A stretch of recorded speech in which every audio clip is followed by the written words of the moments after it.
ছাত্ৰ-ছাত্ৰীসকল যোৱা ক্লাছত আমি 5 নম্বৰ পাঠৰ পৰা আলোচনা কৰিছিলোঁ। 5 নম্বৰ পাঠ নম্বৰ আছিল কি 5 কয়লা আৰু পেট্ৰলিয়াম আৰু এইবিলাক আছিল কি আমাৰ প্ৰাকৃতিক সম্পদ। যোৱা ক্লাছত আমাৰ আলোচনা হৈছিল কয়লা সম্পৰ্কে। তোমালোকে নিশ্চয় মনত আছে কয়লা সম্পৰ্কে আমি বহুত কথা জানিছিলোঁ। কয়লাৰ উৎপত্তি সম্পৰ্কে কি কি কামত কয়লা ব্যৱহাৰ কৰা হয়, কয়লাৰ কি কি ব্যৱহাৰ আছে, হয়নে? আজি আমি নেক্সট আৰু এটা বিষয় আলোচনা কৰিম, সেইটো হৈছে কি পেট্ৰলিয়াম। পেট্ৰলিয়ামটো আমাৰ কি প্ৰাকৃতিক সম্পদ হয়। তোমালোকে নিশ্চয় জানা যে কিছুমান সৰু গাড়ী যেনেকৈ তোমাৰ মটৰ চাইকেল, স্কুটাৰ, মটৰ গাড়ী, এনে কিছুমান সৰু যিবিলাক লঘু যান বাহন আছে, সেই লঘু যান বাহনবিলাক সাধাৰণতে কি কৰা হয় তোমাৰ পেট্ৰলত চলাচল কৰে। আনহাতে যিবিলাক তোমাৰ গধুৰ যান বাহন আছে যেনেকৈ তোমাৰ কি মটৰ গাড়ী, বাছ গাড়ী আছে, ট্ৰাক আছে, ট্ৰেক্টৰ আছে, ৰেলগাড়ী আছে, এইবিলাক গধুৰ যান বাহনৰ ক্ষেত্ৰত কি কৰা হয় ডিজেল ব্যৱহাৰ কৰা হয়, হয়নে? এতিয়া এই যে কয়লা কি তোমাৰ ডিজেল আৰু পেট্ৰল, এই দুটা বস্তু কিন্তু তোমাৰ পেট্ৰলিয়াম নামৰ পদাৰ্থৰ পৰা কি কৰা হয়, পদাৰ্থৰ পৰা এইটো আহৰণ কৰা হয়। পেট্ৰলিয়ামৰ পৰাই তোমাৰ কি হয়, এই দুটা আচলতে কি পেট্ৰলিয়াম যাৰ সামগ্ৰী, আৰু পেট্ৰলিয়ামৰ পৰাই এই দুটা পেট্ৰল আৰু তোমাৰ পেট্ৰল ডিজেল এইবিলাক আহৰণ কৰা হয়। ঠিক নহয়? আমি কি পাইছিলোঁ যে আমাৰ কয়লাৰ যিটো কাহিনী আছিল, কয়লাৰ উৎপত্তি কাহিনী, কয়লা কেনেকৈ উৎপত্তি হ'ল, আমি পাইছিলোঁ কি যে প্ৰায় 300 নিযুত বছৰ আগতে পৃথিৱীখনত যিবিলাক তোমাৰ জলাশয় আছিল, নিম্নভূমি যিবিলাক জলাশয় আছিলে, তাতে কি আছিল অটব্য অৰণ্য আছিল, আৰু তাতে কি আছিল বহুতো গছ গছনি আছিলে। আৰু প্ৰাকৃতিক দুৰ্যোগ যেনেকৈ তোমাৰ কি বানপানী হওক বা ভূমিকম্প হওক, এইবিলাকৰ কিবা প্ৰাকৃতিক দুৰ্যোগৰ কাৰণে কি হৈছিল, এইবিলাক মাটিৰ তলত পুত গৈছিল আৰু তাৰ ওপৰত লাহে লাহে মাটি পৰিছিল আৰু লাহে লাহে গভীৰৰ পৰা গভীৰতম লৈ এই গছ গছনিসমূহ মাটিৰ তললৈ গৈছিল।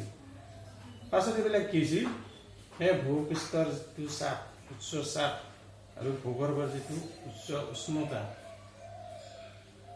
এই দুটাৰ প্ৰভাৱ আৰু কি অক্সিজেন অবিহনে কি হৈছিল, সেই গছ গছনিবিলাক তোমাৰ লাহে লাহে লাহে কি হৈছিল কয়লালৈ ৰূপান্তৰিত হৈছিল।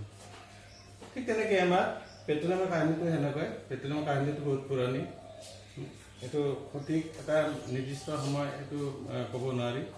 বহু নিযুত বছৰ আগতে কি হৈছিল, যিবিলাক সাগৰীয় যিবিলাক প্ৰাণী আছিলে, সাগৰত বাস কৰা যিবিলাক প্ৰাণী আছিল, সেই প্ৰাণীবিলাক কিবা কাৰণত মৰিছিল আৰু সাগৰৰ তলিত কি হৈছিল লাহে লাহে এইবিলাক জমা হৈছিল। এতিয়া সাগৰটো সদায় কি গতিশীল, হয়নে? তাতে কি হয় তোমাৰ বোকা বালি এইবিলাক কিন্তু সাগৰত কিন্তু লাহে লাহে জমা হয়। আৰু মৃত প্ৰাণীবিলাক কি হৈছিল, সেনেকৈ মৃত প্ৰাণীবিলাকো তোমাৰ কি হৈছিল বালি আৰু বোকাৰ তলত লাহে লাহে পুত গৈছিল। বছৰৰ পাছত বছৰ লাহে লাহে ওপৰত কি হৈছিল, এই বোকাৰ তলত পৰি আছিল আৰু লাহে লাহে এই প্ৰাণীসমূহ কি হৈছিল লাহে লাহে গভীৰতমলৈ গতি কৰিছিল। এনেকৈ তোমাৰ নিযুত বছৰ এনেকৈ বোকাৰ মাজত আবদ্ধ হৈ থকাতে কি হৈছিল, এই বোকাবিলাক তোমাৰ কি হৈছিল গেদীয় শিলত পৰিণত হৈছিল।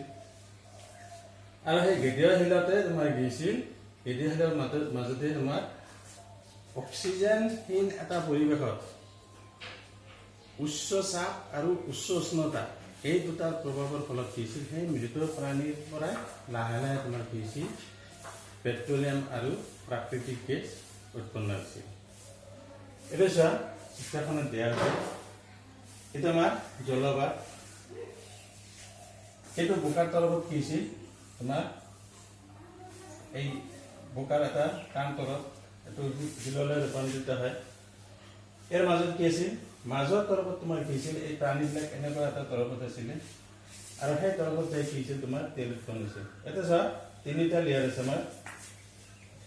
এটা হৈছে আমাৰ কি পানী, তাৰমানে এই লেয়াৰত কি আছে পানী আছে, এইটো অঞ্চলত পানী আছে, আৰু এই অঞ্চলটোত কি আছে আমাৰ তেল আছে পেট্ৰলিয়াম আৰু এইটো অঞ্চলত কি আছে গেছ এটা চাচোন গেছটো কি ওপৰত আছে তেলটো তাৰ তলত আছে আৰু পানীটো আটাইতকৈ তলত আছে এনেকুৱা হোৱাৰ কাৰণটো কি যদি গম পাইছানে আচলতে কি আমি যেতিয়া কি কৰোঁ এনে চাবাচোন গ্লাছত অলপ পানী লৈ তাৰ ওপৰত তেল ঢালি দিবাচোন তেলখিনি কি হ'ব পানীৰ তলত যাব ওপৰত থাকিব হা এবাৰ চাবাচোন আচলতে কি হয় তেল হৈছে কি পানীতকৈ যথেষ্ট পাতল সেইকাৰণে কি হয় তেলখিনি পানীৰ ওপৰত পাই থাকে এতিয়া ঘৰত কৰি চাবাচোন এটোপাল তেল পানীত পেলাই দি চাবাচোন কি হয় কিন্তু তেলতকৈ তোমাৰ গেছীয় পদাৰ্থ আৰু পাতল এইটো তৰল পদাৰ্থতকৈ তোমাৰ গেছীয় পদাৰ্থবিলাক কি আৰু পাতল যেনেকৈ তোমাৰ কি পানীটো তৰল পদাৰ্থ হয় যেতিয়া পানী গৰম কৰা হয় চাবাচোন ভাপবিলাক ওপৰলৈ যায় তাৰমানে কি ভাপটো পাতলৰ কাৰণে ওপৰলৈ যায় ঠিক তেনেকৈ আমাৰ এই পেট্ৰলিয়াম খনিবিলাকতো সেই একেটা অৱস্থাই আহে যেতিয়া তোমাৰ এই বোকাৰ তলত যেতিয়া তোমাৰ এই প্ৰাণীবিলাক জমা হৈছিল তাতে পানীও আছিল সেই পানীত কি হৈছিল এইটো অক্সিজেনৰ বিনা অক্সিজেন পৰিৱেশত কি হৈছিল এইবিলাক লাহে লাহে যায় তেল আৰু প্ৰাকৃতিক গেছলৈ সলনি হৈছিল তেল যিহেতু পানীতকৈ পাতল সেইকাৰণে পানীৰ ওপৰত এটা তোমাৰ তেলৰ তৰফ থাকিব আৰু তাৰ ওপৰত কি হ'ব গেছীয় তৰফ থাকিব আৰু এইটো হৈছে কি আমাৰ সংৰক্ষণশীল অপ্ৰৱেক্ষ সংৰক্ষণশীল ইয়াৰ তাৰমানে ইয়াৰ তলেদি আৰু এই তেল বা পানীবিলাক যাব নোৱাৰে তাৰমানে আমাৰ ভূগৰ্ভত কি আছে এটা তলত তোমাৰ যিমান গভীৰতালৈ যোৱা লাহে কি হ'ব এনে এটা অঞ্চল পোৱা যাব য'ৰ পৰা নেকি আমি আৰু তললৈ যাব নোৱাৰিম সেইটো হৈছে কি টান প্লাষ্টাৰ আৰু তাতে যে আমাৰ যে বৰষুণ হয় বৰষুণৰ পানীবিলাকো তোমাৰ কি হয় এনেকৈ মাটিৰ তলত নিগৰি যাই থাকে আৰু যেতিয়া তোমাৰ টান শৈলস্তৰ যেতিয়া পায় তাতে কি হয় পানীখিনি জমা হৈ থাকে আমি তাৰে পৰা পানীখিনি তোলোঁ ঠিক তেনেকৈ তোমাৰ ভূগৰ্ভত সেই খনিবিলাকতো তোমাৰ যেতিয়া টান খোলাটোত যায় জমা হ'ব পাব যেতিয়া তেলখিনি বা পানীখিনি তাৰ তলত কিন্তু আৰু যাব নোৱাৰে এতিয়া কি কৰা হয় ইয়াতে তোমাৰ পাইপ বিলাক বৰিং কৰি এইবিলাকত কি কৰা হয় বৰিং কৰা হয় বৰিং কৰি ইয়াৰ পৰা তোমাৰ তেল আৰু যন্ত্ৰৰ দ্বাৰা তেল আৰু প্ৰাকৃতিক গেছবিলাক উলিয়াই অনা হয় বুজিছা না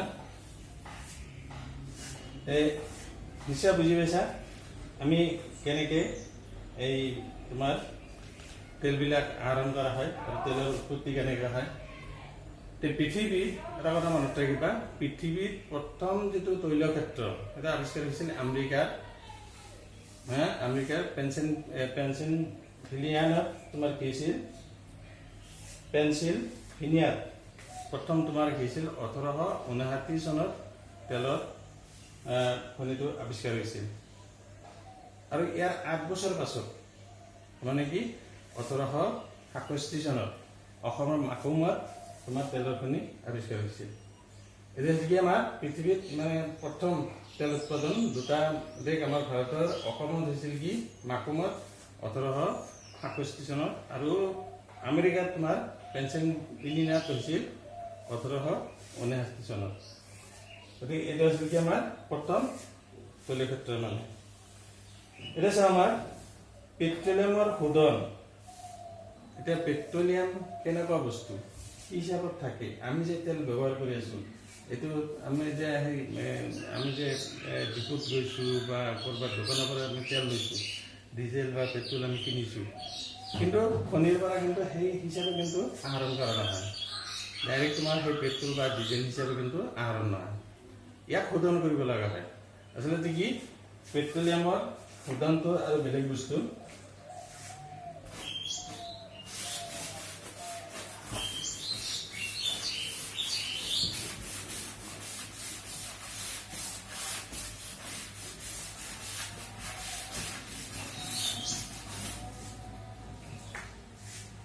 পেট্ৰলিয়ামৰ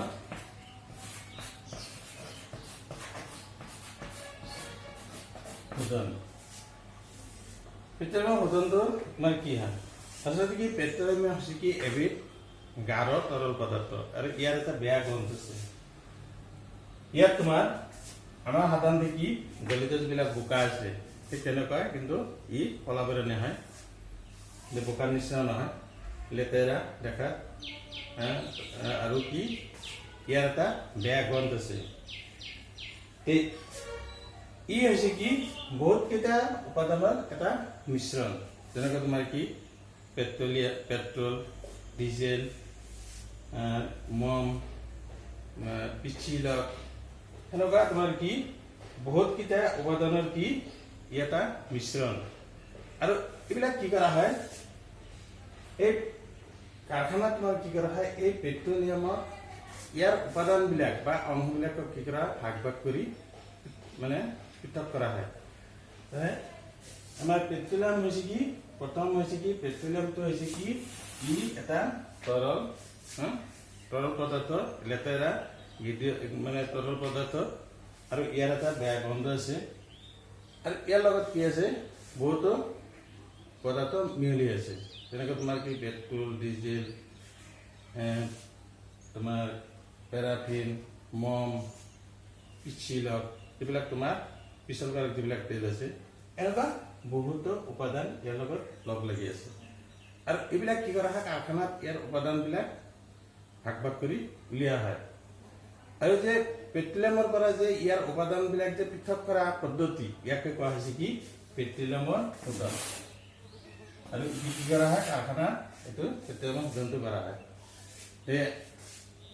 আমাৰ ইয়াতে কি আছে, তোমাৰ বঙাইগাঁও জিলাত কি আছে, পেট্ৰলিয়ামৰ শোধন এটা কাৰখানা আছে, নামটো হৈছে কি BRPL, মনত ৰাখিবা BRPL, Bongaigaon refinery petrochemical limited. ইয়াতে কি কৰা হয়, পেট্ৰলত শোধন কৰা হয়। কিন্তু বঙাইগাঁৱত কিন্তু পেট্ৰলৰ তোমাৰ হেৰি নাই, খনিটো নাই, কাৰখানাটো তাতে নাই, কিন্তু মাত্ৰ ইয়াতে কি কৰা আছে, শোধন কৰা হৈছে। এই পেট্ৰলিয়ামখিনি তোমাৰ সেই উজনি অসমৰ পৰা আহে আৰু ইয়াতে আহি শোধন হয়।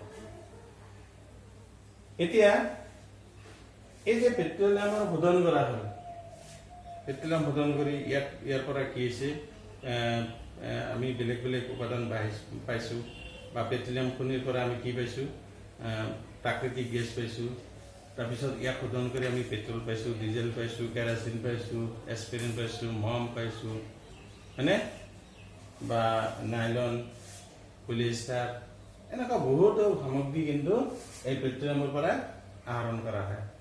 এইবিলাকৰ কিছুমান ব্যৱহাৰ আছে, তোমালোকে কিতাপখন মেলি লৈ চাবাচোন। চোৱা, তালিকা তোমাৰ 5.1, এইটো পেট্ৰলিয়ামৰ বিভিন্ন উপাদান আৰু সেইবোৰৰ ব্যৱহাৰ, এটা তোমাৰ দিয়া আছে, এইটো চাবাচোন, এটা ধুনীয়াকৈ দিয়া আছে পেট্ৰলিয়ামৰ বিভিন্ন উপাদান আৰু ইয়াৰ ব্যৱহাৰসমূহ চোৱাচোন। এতিয়া কি আছে, 1 নম্বৰত দিছে কি তৰলীকৃত পেট্ৰলিয়াম গেছ। এইটো হৈছে কি তৰলীকৃত পেট্ৰলিয়াম গেছটো আমি যে ঘৰত ব্যৱহাৰ কৰোঁ, এইটো গেছ ব্যৱহাৰ কৰোঁ, চিলিণ্ডাৰ, এটা আচলতে কি LPG। আমি সাধাৰণ ভাষাত কি কওঁ যে গেছ শেষ হৈছে, গেছ আনিব লাগে, আচলতে ইয়াৰ নামটো হৈছে কি LPG। এইটো হৈছে LPG মানে কি লিকুইফাইড পেট্ৰলিয়াম গেছ। এইটো চাচোন, এইটো দিয়া আছে তৰলীকৃত পেট্ৰলিয়াম গেছ। এইটো চা ইংৰাজী তলত দিয়া আছে লিকুইফাইড পেট্ৰলিয়াম গেছ, আৰু সংক্ষেপটো হৈছে কি LPG। মনত থাকিবনে? এইটো চোৱা, ইয়াৰ ব্যৱহাৰটো আমাৰ ক'ত হৈছে, ঘৰ আৰু উদ্যোগৰ বাবে ইন্ধন হিচাপে আমি ব্যৱহাৰ কৰোঁ। ঘৰ বা বিভিন্ন উদ্যোগত য'ত আমি তাপ উৎপন্ন কৰিব লগা হয়, আৰু সেনেকুৱা উদ্যোগত আমি কি কৰোঁ, এই LPGটো ব্যৱহাৰ কৰোঁ। নেক্সট আছে আমাৰ কি পেট্ৰল। পেট্ৰলটো আমি জানো, পেট্ৰলটো লঘু যিবিলাক যান বাহন আছে তাৰ ইন্ধন হিচাপে আমি ব্যৱহাৰ কৰোঁ। উৰাজাহাজৰ ইন্ধন হিচাপে আমি ব্যৱহাৰ কৰোঁ। উৰাজাহাজ কিন্তু ডাইৰেক্ট পেট্ৰলটো ভৰোৱা নহয়, পেট্ৰলিয়ামক আকৌ কি কৰা হয়, পিউৰিফাই কৰা হয়, এক লাইট কৰা হয়, একদম পাতল কৰা হয়, পাতল কৰি গেছীয় অৱস্থাত নিয়া হয়, বুজিছানে? তাৰপিছতহে আমি উৰাজাহাজত ব্যৱহাৰ কৰিব পাৰি, ঠিক নহয়? আৰু কি হৈছে, শুকানকৈ ধুবলৈ ব্যৱহাৰ কৰা, অৰ্থাৎ অজল ধৰণৰ দ্ৰাৱক হিচাপে, এইটো বুজিছানে?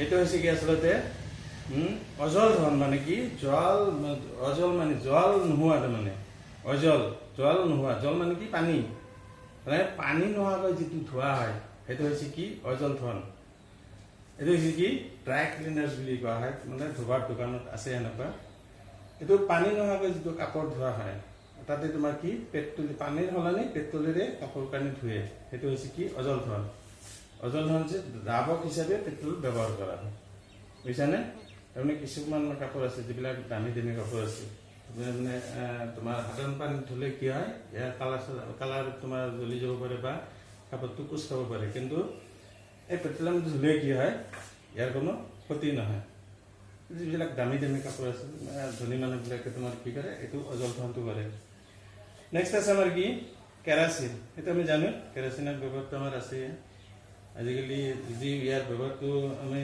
কি কৰিছিলোঁ ষ্টভ লেম্প এইবিলাক জ্বলাত ব্যৱহাৰ কৰিছিলোঁ আমি ঘৰত হয়নে কুপি জ্বলাতে চাকি জ্বলাতে আমি ব্যৱহাৰ কৰিছিলোঁ কিন্তু আজিকালি তোমাৰ কি কৰা ইয়াৰ অন্য ব্যৱহাৰ আছে তোমাৰ জেট উৰাজাহাজ যিবিলাক আছে তাৰ ইন্ধন হিচাপে কেৰাচিনটো ব্যৱহাৰ কৰে এইটো চোৱা তাৰপিছত আজিকালি তোমাৰ চেল' মেচিন আছে না চেল' মেচিন যিজনা সলনি তোমাৰ কি কৰে কেৰাচিন দি চলাই আছে যদি আমাৰ এইটো চলাব নালাগে আচলতে এইটো তোমাৰ এই চেল' মেচিনবিলাক কি ডিজেল চালিত ইঞ্জিন কিন্তু মানে কি হৈছে কেৰাচিন ব্যৱহাৰ কৰে যিকে নহওক নেক্সট আছে আমাৰ কি ডিজেলটো হৈছে কি যিবিলাক গধুৰ যান বাহন আছে সেইবিলাক চলাৰ কাৰণে কি কৰা হয় ডিজেলটো ব্যৱহাৰ কৰা হয় আৰু কি কৰা হয় বিদ্যুৎ উৎপাদকৰ ইন্ধন হিচাপে তোমাৰ ডিজেলটো ব্যৱহাৰ কৰা হয় আজিকালি ৰেলো চলাই আছে ডিজেলত ঠিক আছে পিছিলক এইটো আছিল কি পিছল কাৰক তাৰমানে যন্ত্ৰ পাতি তোমাৰ অংশটো মানে ঘূৰাৰ কাৰণে তাত তোমাৰ পিছিলক ব্যৱহাৰ কৰে তাৰমানে যন্ত্ৰ যাতে অনায়াসে ঘূৰিব পাৰে ঘৰ্ষণ নোহোৱাকৈ ঘৰ্ষণটো কমাৰ কাৰণে তোমাৰ পিছল কাৰক তেল হিচাপে এইটো ব্যৱহাৰ কৰা হয় তাৰপিছত আছে কি পেৰাফিন মম এইবিলাক তোমাৰ মলম মমবাতি ভেচেলিন এইবিলাক তৈয়াৰ কৰাৰ কাৰণে ব্যৱহাৰ কৰা হয় আৰু বিটুমেনটো হৈছে কি যে আগতে কি হৈছিল ৰাস্তাবিলাক পকী কৰাৰ আগতে তোমাৰ আলকাট্ৰা ব্যৱহাৰ কৰিছিল কিন্তু আজিকালি কি কৰা হয় আলকাট্ৰা হ'লে তোমাৰ বিটুমেনটো ব্যৱহাৰ কৰে আৰু ৰং হিচাপেও ইয়াক কি কৰা হয় ব্যৱহাৰ কৰা হয় ৰং উৎপাদনৰ ক্ষেত্ৰত গতিকে আমি পেট্ৰলিয়ামৰ উপাদান আৰু ইয়াৰ ব্যৱহাৰ সম্পৰ্কে আমি পালোঁ বেলেগ এটা কথা দিছে ইয়াতে চোৱাচোন পেট্ৰলিয়াম আৰু প্ৰাকৃতিক গেছৰ তোমাৰ কি আছে পেট্ৰলিয়াম আৰু প্ৰাকৃতিক গেছৰ পৰা আমি কি কৰিব পাৰি বহুতো মূল্যৱান সামগ্ৰী তৈয়াৰ কৰিব পাৰি ইয়াৰ ভিতৰত আমাৰ কি আছে বহুতো বস্তু আমি অপমাৰ্জক তন্ত্ৰ বা আঁহ যেনেকৈ তোমাৰ কি পলিষ্টাৰ নাইলন এক্ৰাইলিক এনেকুৱা আমি এইবিলাক তৈয়াৰ কৰিব পাৰি তাৰপিছত তোমাৰ পলিথিন বা মানৱ সৃষ্ট যিবিলাক তোমাৰ কি আছে প্লাষ্টিক আছে সেইবিলাক ব্যৱহাৰ কৰিব পাৰি এইবিলাক হৈছে কি পেট্ৰ' ৰাসায়নিক পদাৰ্থ তাৰমানে ইয়াৰ পৰা তোমাৰ এই বস্তুবিলাক তৈয়াৰ কৰা হয় তাৰপিছত হৈছে কি প্ৰাকৃতিক গেছৰ পৰা তোমাৰ কি কৰা হয় যিটো হাইড্ৰজেন গেছ উলিওৱা হয় সেই হাইড্ৰজেন গেছটো কি কৰা সাৰ হিচাপে সাৰ তৈয়াৰ কৰাত ব্যৱহাৰ কৰা হয় ৰাসায়নিক সাৰ তৈয়াৰ কৰাত ব্যৱহাৰ কৰা হয় যেতিয়া তোমাৰ প্ৰাকৃতিক গেছটো উলিওৱা হয় তাৰ পৰা যিখিনি হাইড্ৰজেন গেছ আমি আহৰণ কৰোঁ সেই হাইড্ৰজেন গেছখিনি কি কৰা হয় তোমাৰ সাৰ কাৰখানাত সাৰ তৈয়াৰ কৰাতে ৰাসায়নিক সাৰ তৈয়াৰ কৰাতে যেনেকৈ তোমাৰ ইউৰিয়া সাৰটো তাতে এমনিয়া গঠন কৰাতে তোমাৰ এই হাইড্ৰজেন গেছটো ব্যৱহাৰ কৰা হয় গতিকে বাণিজ্যিক ক্ষেত্ৰত কি তোমাৰ পেট্ৰল আৰু প্ৰাকৃতিক গেছ হয়নে তাৰমানে কি পেট্ৰলিয়াম যিটো এই পেট্ৰলিয়ামটো প্ৰাকৃতিক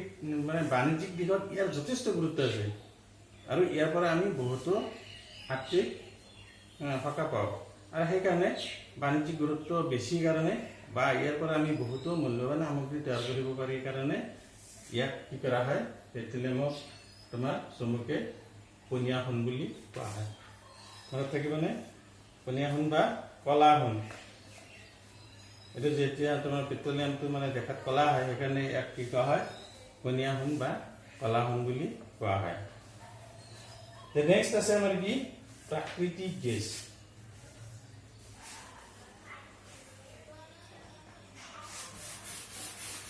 পেট্ৰোলিয়াম হুদন দিলেন এবাৰ আমাৰ কি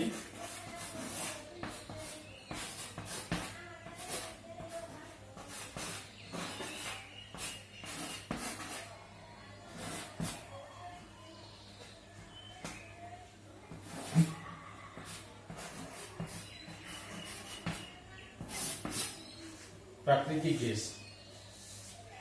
প্ৰাকৃতিক গেছটো আমাৰ কাৰণে বিৰাট গুৰুত্বপূৰ্ণ ইন্ধন এটা। আৰু ইয়াৰ এটা সুবিধা আছে, সেইটো হৈছে কি প্ৰাকৃতিক গেছক আমি নলীৰ নেটৱৰ্কৰ মাজেদি আমি সৰবৰাহ কৰিব পাৰি, পৰিবহণ কৰিব পাৰি। সেইকাৰণে ইয়াৰ এটা ভাল এটা সুবিধা আছে। আৰু এটা হৈছে কি যে প্ৰাকৃতিক গেছক আমি উচ্চ চাপত সংকুচিত কৰিব পাৰি, আৰু সংকুচিত কৰি ইয়াক আমি চিলিণ্ডাৰত ভৰাব পাৰি। আৰু সেইটো কোৱা হৈছে কি তোমাৰ CNG, compressed natural gas। এইটো হৈছে কি CNG মানে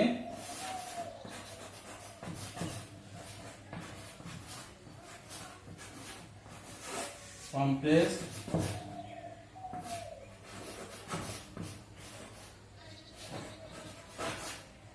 natural gas।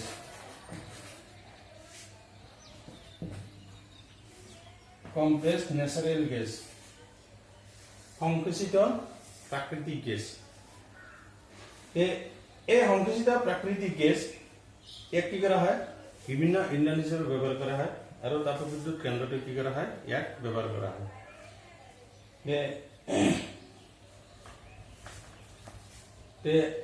এই CNGটো হৈছে কি মানে মোটামুটি ইয়াক জ্বলালে তোমাৰ বায়ু প্ৰদূষণৰ মাত্ৰাটো কম হয়। তাৰমানে ই হৈছে কি মোটামুটি এটা পৰিষ্কাৰ ইন্ধন।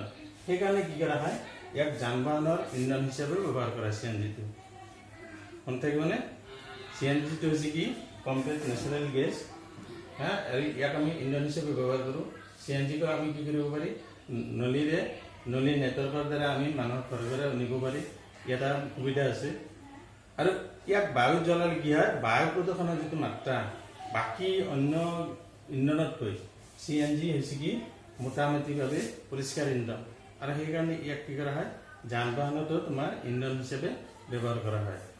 বা তোমাৰ শক্তি উৎপাদন যিবিলাক কেন্দ্ৰ আছে, এই তোমাৰ সাৰ কাৰখানাৰ ওচৰত যিবিলাক শক্তি কেন্দ্ৰ আছে বা বিদ্যুৎ উৎপাদন কেন্দ্ৰ আছে, তাতে তোমাৰ কি কৰা হয়, তাপৰ উৎস হিচাপে CNG ব্যৱহাৰ কৰা হয়।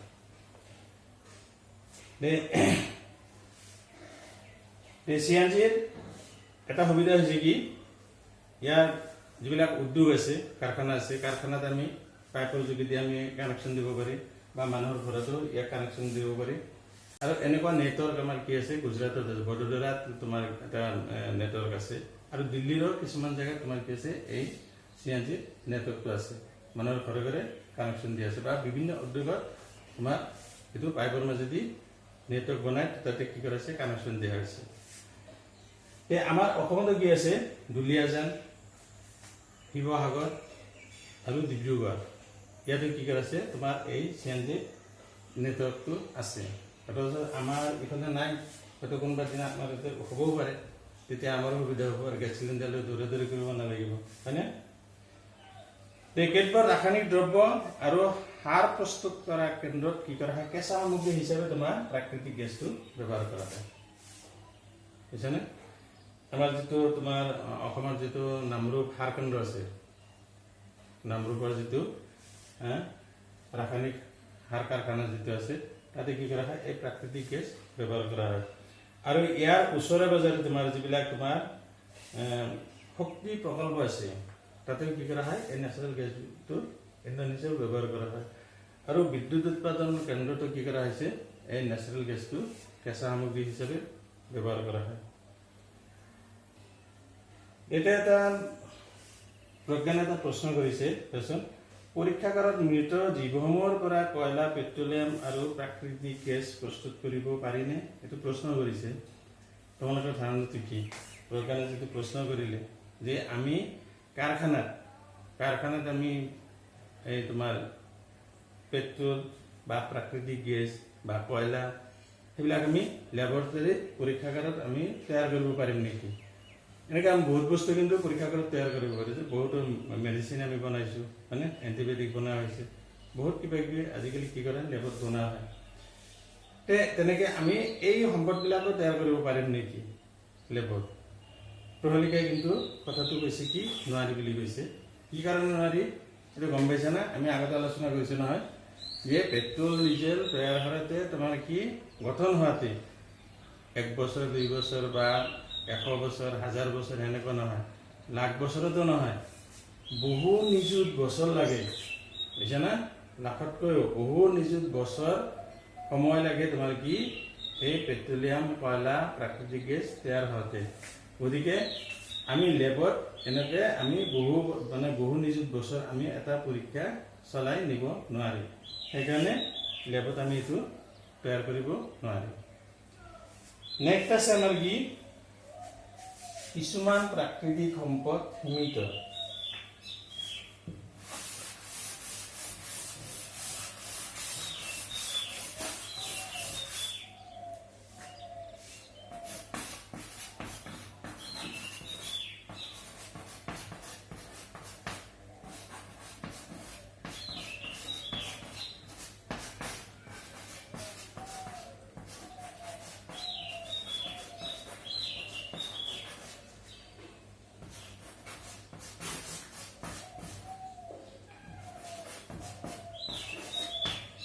কিছুমান প্ৰাকৃতিক সম্পদ সীমিত তাৰমানে কি যে এনেকুৱা কিছুমান প্ৰাকৃতিক সম্পদ আছে যিবিলাক মানে কি একেবাৰে এটা সীমাত আছে, তাতকৈ বেছি আমি পাব নোৱাৰি, হয়নে?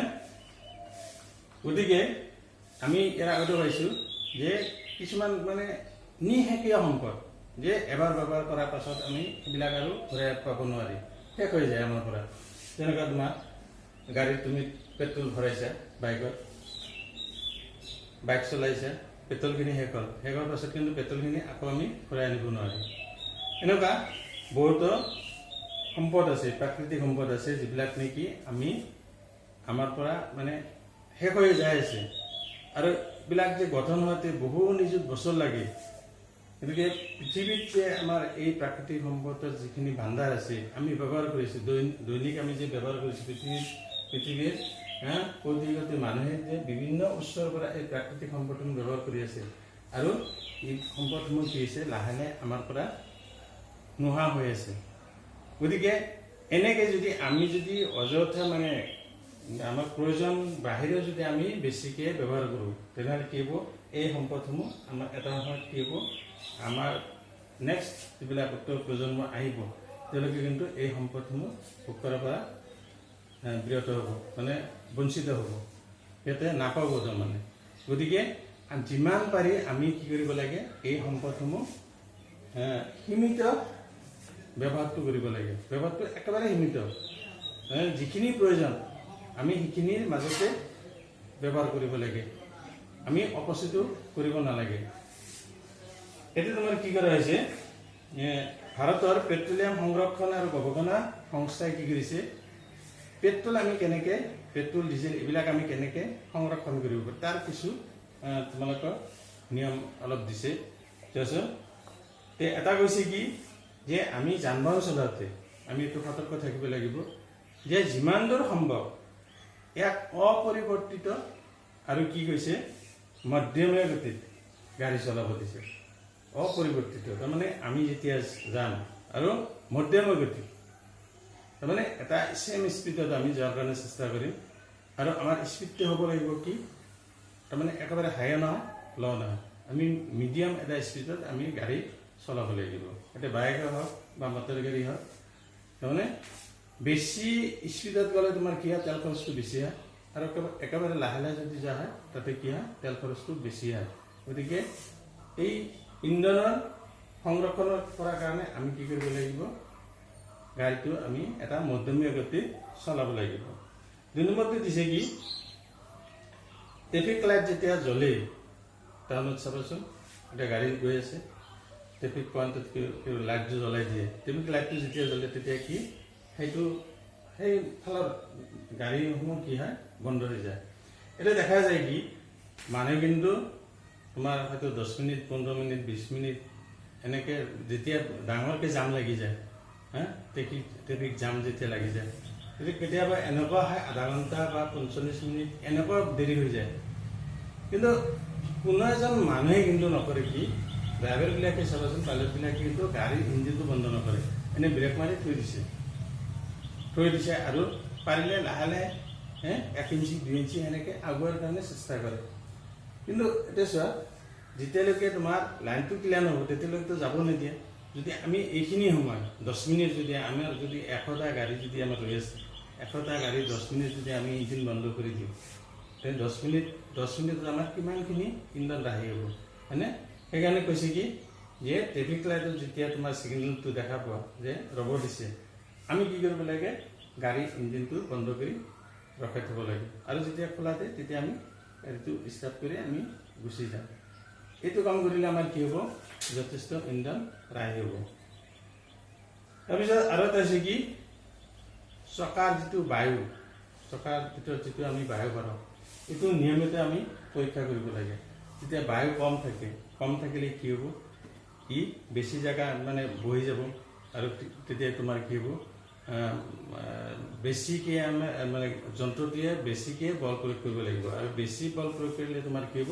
তেলটো বেছি খৰচ হ'ব ইন্ধনটো বেছিকে খৰচ হ'ব সেইকাৰণে আমাৰ বায়ুৰ চাপটো আমি সদায় পৰীক্ষা কৰিব লাগে আৰু শেষতটো হৈছে কি আমি যিটো যান বাহন চলাওঁ সেই যান বাহনটো ক'ৰবাত কিবা বিচ্যুতি হৈছে নেকি আমি মাজে মাজে চেকআপত ৰাখিব লাগে যে ইঞ্জিনৰ কিবা ক'ৰবাত বেয়া হৈছে নেকি বা চকাত কিবা জাম আছে নেকি সেনেকুৱা যদি আমি গাড়ী বাইক যন্ত্ৰপাতি আমি যদি সদায় নিৰীক্ষণ কৰোঁ তেনেহ'লে কি হ'ব সকলো বস্তু যদি ফ্ৰী হিচাপে চলে ইঞ্জিনটো ফ্ৰী আছে ক'ৰবাত বিচ্যুতি নাই বা চকা বিয়াৰিংবিলাক জাম হোৱা নাই সেইবিলাক যদি আমি চাই থাকোঁ তেনেহ'লে কি হ'ব আমাৰ ইন্ধন খৰচটো কম হ'ব এনেকৈ আমি আমাৰ প্ৰাকৃতিক সম্পদসমূহ ৰক্ষণাবেক্ষণ দিব পাৰি বা সংৰক্ষণ কৰিব পাৰি গতিকে আমাৰ এইটো পাঠ শেষ হৈছে আজিলৈ এটা সামৰিছোঁ ভালদৰে লিখা পঢ়া কৰিবা গতিকে আজিলৈ এৰিছোঁ থেংক ইউ